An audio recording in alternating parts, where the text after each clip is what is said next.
I missed the talk right now. I was just like in a park and then just working on the alcohol. How are you? I know. I'm excited to hear about it. I was like asking him if he goes to school. I think so, yeah.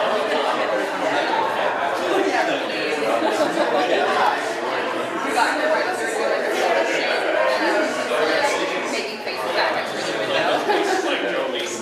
Yeah. This is my daughter.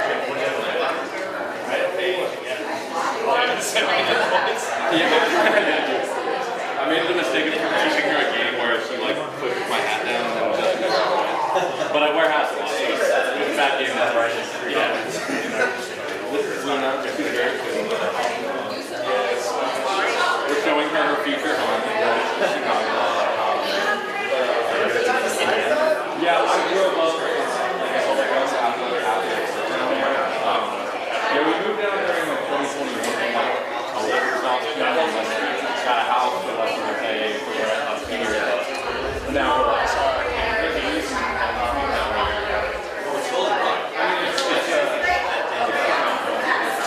Okay, is everybody ready to come in and join us? Just meet Emmanuel and hear a few words from him.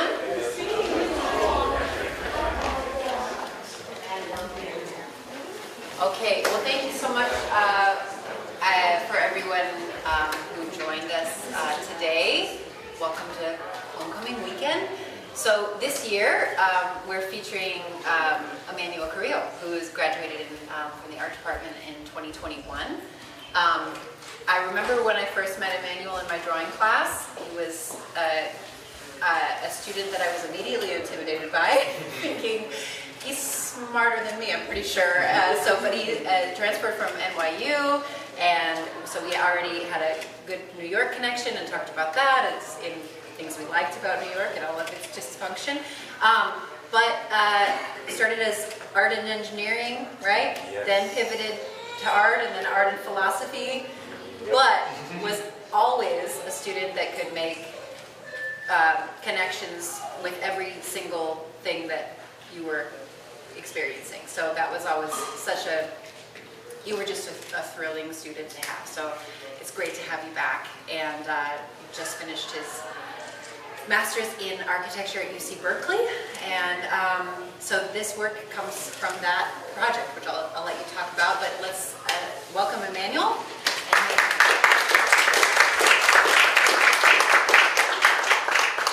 Yeah, thank you everybody for coming out. It means a lot to have you here to receive the work. I'll just keep it kind of brief. This is the culmination of my master's thesis project for University of California, Berkeley. Pretty much the way that it's set up is in 2 semesters. The first semester is a seminar, which is pretty much just an exploration of like, what does it mean to be an architect? What does it mean to be like somebody who comes from that lineage of practitioners from the Renaissance to the modern day? And how exactly do we want to apply the role of the architect to the modern, present day and our conditions? So we had a lot of freedom to choose whatever we wanted to do for our project. I lived throughout high school in the Central Valley of California. Those of you who are not super familiar with the Central Valley, it's a very agricultural, central part of California, which is not super exciting. It tends to rank pretty lowly in terms of like just every score you could imagine concerning California. And it's a place that really is looking to redevelop and to grow into something that is a bit more, it's cosmopolitan. And particularly the city of Merced is aiming to do that. It's probably not a city you've heard of if you're not from Northern California, but Merced is a small town of around 75,000 in the Central Valley that recently became the home of the newest University of California campus, UC Merced. UC Merced, you can sort of see in this drawing, lies about 2.5 miles outside of the actual city limits. What this means is that Merced is pretty much gambling with its future in terms of it is aiming to grow out those 2.5 miles and develop 2.5 miles worth of city. There's already a lot of investment. There's a master plan in the works that seeks to do this primarily through single-family housing. if you've watched the news a little bit, know a little bit about California, you know that we have a housing crisis. We do not have enough housing units for the amount of people living in the state, and it is getting more and more costly to build, more and more costly to rent, more and more difficult to be a Californian. So I kind of thought, well, how can we leave the land as it is and still house people? How can we have as small of a footprint as possible while still, you know, trying to grow the city of Merced, which it will grow, it's aiming to grow, but maybe it doesn't have to follow the standard of 20th century Californian suburban development. So that's where this project came into being. It may be a little bit difficult to read if you're not used to reading architectural drawings, but typically when you're making any sort of set of drawings, you will have plans, you will have sections, and you will have some sort of elevations, so something that shows what the actual facade will look like. And that's what is presented here on the walls. The project itself can be broken down into two different ways. One is the structure, which is the structural module which contains the interior and holds up the tram line, and the core, which houses the vertical circulation. So it's pretty much just like a bunch of T's, if that makes sense, just like this, over and over and over and over, which is what the piece on the opposite side of the wall hopes to show, just this module repeating itself. But in this repetition, in this kind of monotony, allowing for a variety of scenarios, an infinite variety of scenarios, which is what is shown here in the central plan. Here you can see the living situations of students, of parents. You can see businesses, small businesses. You can see all sorts of different scenarios which aim to sort of function as a neighborhood, a self-contained neighborhood. The problem then, of course, is then it becomes a little bit insulated, it becomes a little bit too about these people. So there's a secondary move, which is adding the tram, which the tram essentially aims to bring the city of Merced to the University of California, Merced, without having to follow this strict grid that is only accessible by cars. It does this by cutting diagonally the smallest distance permissible from a parking lot that serves the University of California, Merced, to the actual UC system. This also provides a form of public transportation, which it's kind of crazy because, like, okay, the city of Merced has like 75,000 people. Does that need a tram? By American standards, no. By European standards, yeah, of course, this city is bigger than plenty of French cities, plenty of German cities that do have a tram of this size.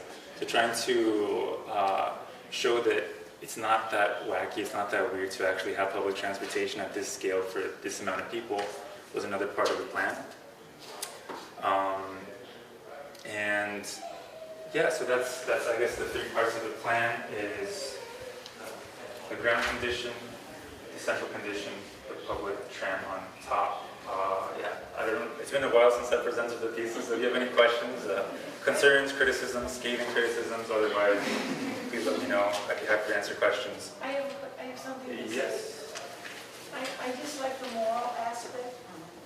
The moral aspect of you when you said, in your exhibition statement, you said, this form of suburban lit dwelling creates an alternative community with minimal impact on the land.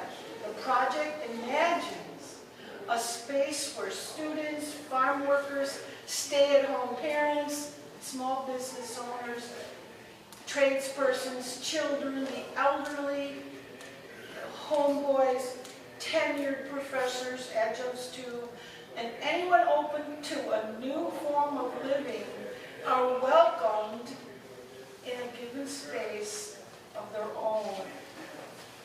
That is just such a beautiful summary of everything you envision for your plans, where everybody can live together in unity with peace and harmony in their own space, and also enjoy the spaces of others that are around them.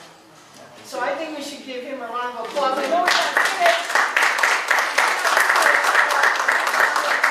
Thank you very much. I have a question for you. Yes. So the piece front wall here. It's called a model of repeating module in perpetual contemplation of Walter Benjamin. Yes. Who is Walter Benjamin?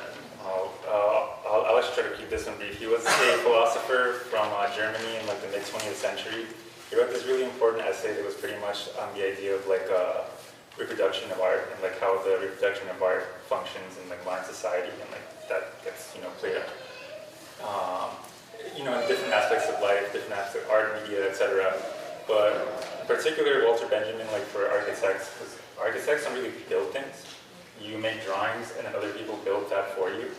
So in essence, the role of the architect is just to make a set of drawings, a set of instructions for somebody else. And typically they're made in collaboration with one another.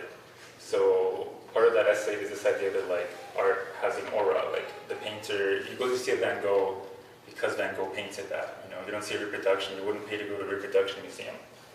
Architecture though, like this is like the fifth time I printed this. Like, does that change the fact that this drawing is my drawing? I don't know. So I would try to do a physical print then to sort of question like, what happens when you take this kind of same idea of printing the thing over and over and over, but apply it to like a physical manual process. And he's really hard to read, so I might have that wrong.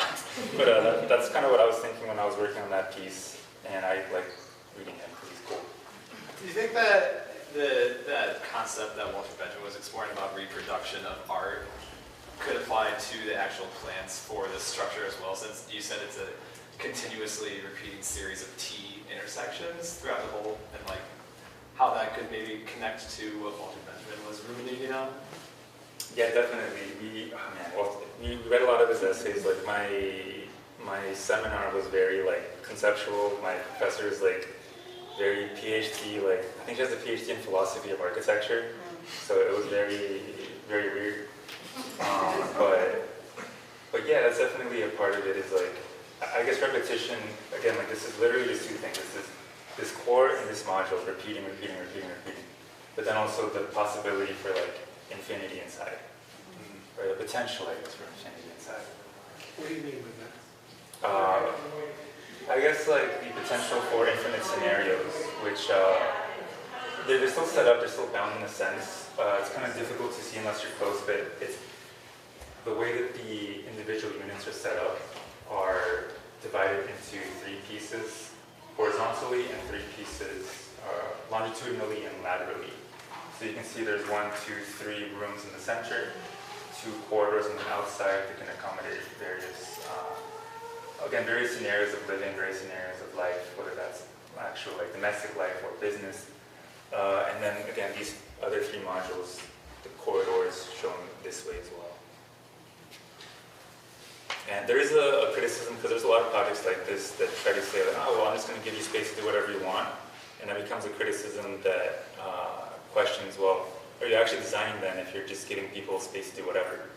And that is a question that I grappled with and I don't have an answer to. I also have a question. So, as you can tell, you do a lot of long form, where in black and white specifically. There's if it's drawing or photo, but what stood out about this one, where I think it's the only one with color? What made you do that, and how does it stand out from the rest of your pieces? Yeah, so part of that is, I think when you're in school, you kind of adopt your teacher's style. And my teacher, there were 2, I guess, guiding professors, and the one that helped me with the graphics, he's very much just black and white. Like, just make black and white drawings, keep it simple, just show the arguments of the drawing in the drawing. But to counteract that, he works with like very collages. I'm sure a lot of what you see online of architecture is renders, which are very realistic. And he steered me away from that, and he steers his students away from that typically, which is why this feels like an image rather than like something that a computer popped out.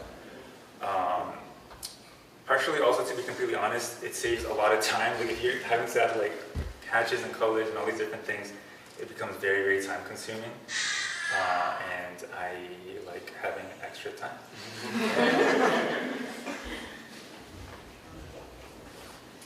So some folks that were here earlier before they left were from Central Valley, California, and wanted to know if this was happening. They're like very eager because they are living this crisis that you're talking about in terms of like just not people-centered design, right? Yeah, unfortunately it is not happening because this would be super illegal to build and super expensive to build. Well, no, but I think that they were wondering if like if there was a conversation in the works at all, like on any level of like bringing this project to someone who actually makes decisions about what to do. Yeah, that's what my professor recommended that I do, is just like reach out to the city of Merced and see like, I don't know, if it could be some sort of town hall. I'm a little hesitant. I think it would be dismissed, to be completely honest. Yeah. A lot of the development going on isn't even Merced-based. It's wealthy Los Angeles, like real estate corporations. That's pretty much the people who attend these meetings and who are actually funding the development.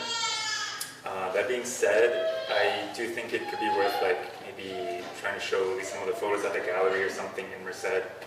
I just haven't done that yet, but I was recommended again by my professor to continue the work and not just treat this as like a one-off thing, but to treat this as like maybe a 10, 20-year project where at the end of this, when Merced is actually developed, the work could be, my work